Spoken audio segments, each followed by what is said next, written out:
জুলাই গণঅভ্যুত্থানের শহীদদের স্মরণে মাসব্যাপী কর্মসূচির অংশ হিসেবে রাজধানীর জিয়া উদ্যানে রোববার বৃক্ষরোপণ কর্মসূচির আয়োজন করে জাতীয়তাবাদী কৃষক দল ও আমরা বিএনপি পরিবার।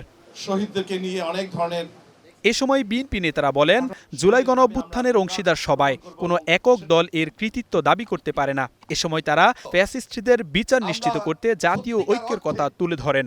পুরা জাতি আমাদের দিকে তাকিয়ে আছে যে এই ফ্যাসিস্টের বিচার শেষ পর্যন্ত কতটুকু না আমরা করতে পারি। আমাদের এই আবেগের স্থল থেকে জোরালো উচ্চারণ, হাসিনার বিচার সবার আগে আমরা চাই এবং করতে হবেই। প্রধান অতিথির বক্তব্যে বিএনপি মহাসচিব মির্জা ফখরুল ইসলাম আলমগীর বলেন, শেখ হাসিনার মতো ফ্যাসিস্টদের কোনোভাবেই ক্ষমা করা যাবে না। তিনি মা জাতির কলঙ্ক। হাসিনাকে কোনোদিন ক্ষমা করা যাবে না।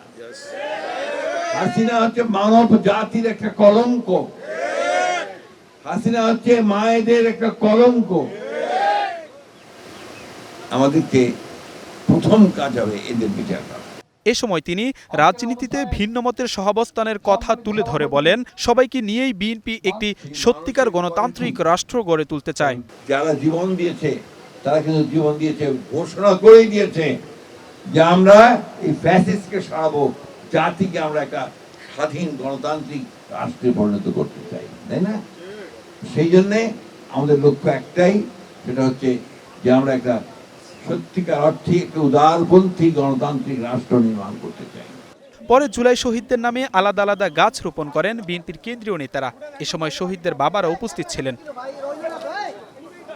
Jisan Ahmed, Star News, Dhaka.